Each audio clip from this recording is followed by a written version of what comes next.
Once upon a time, in the kingdom of spirit, a realm of pure consciousness where human held the essence of creation, there existed an ancient order. Spirit was meant to guide the four elements: earth, water, fire, and wind. Together, they formed the foundation of the vast holographic universe, a reality shaped by the spirit's will and imagination. This universe was a playground of experiences where the spirit would express itself freely with each element bending to its creative touch. But as a generation passed, a stubble shadow crept into the kingdom of spirit. It was the shadow of desire, a force that offered pleasure, beauty, and sensation, but always left them wanting more. The people became enchanted by illusion of power, wealth, pleasure, envy, pride, and all the manner of temptations. These desires, reflections of the seven sins, were all like honey traps, each one captivating the senses and luring them further into the depths of the holographic universe. Gradually, they forgot they were creators, the stewards of this realm, and began to see only the reflections of their desires. As their attention turned outward, they fell deeper into the holographic worlds of the elements, losing touch of their true identity. The once balanced pentagram where spirit reigned above the elements began to shift. They no longer stood at the top guiding the elements. They were trapped within them, as if each desire and fear had wrapped itself around the minds and hearts, creating a prison out of their own manifestation.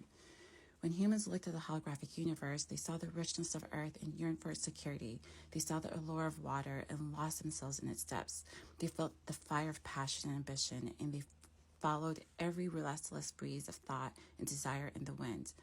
But the more they chased these reflections, the further they strayed from spirit's seat of power, becoming slaves to the very world they once commanded. As their enchantment depths deepened, fear crept in. They began to see the holographic universe not as something they created, but as a force with a life of its own, an unyielding reality that they had no control over. This fear fed the illusion, and the pentagram turned upside down.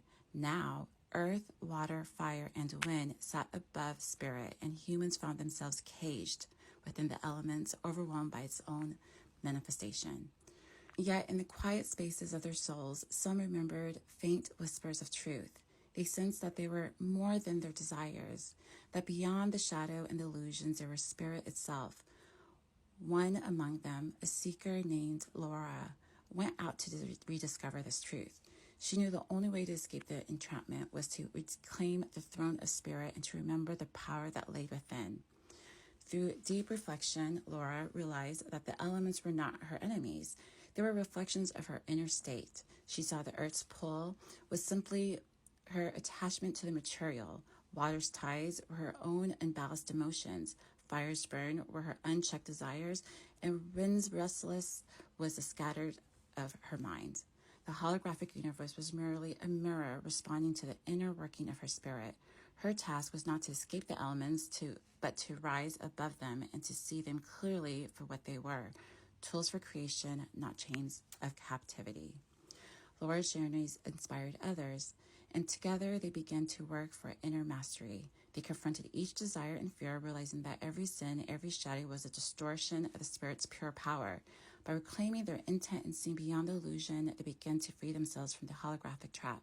Slowly, the inverted pentagram began to turn, restoring spirit to its rightful place above the elements. As it rose in awareness, they transformed the elements within. Earth became a foundation, not a weight. Water flowed with peace, not turbulence. Fire illuminated with warmth, not hunger. And wind carried purpose, not confusion. The kingdom of spirit had returned to its harmony, with each person standing as a sovereign, a creator in the balanced universe. Thus, they came to understand the holographic universe was their masterpiece, a world of infinite potential, but they had to remain awake, knowing that spirit belonged at the top, guiding the elements rather than being controlled by them. And so, in balance and wisdom, the kingdom of the spirit thrived, stewards of their own reality, keepers of the elements, and the creators of the world. This is Makalesi. Peace.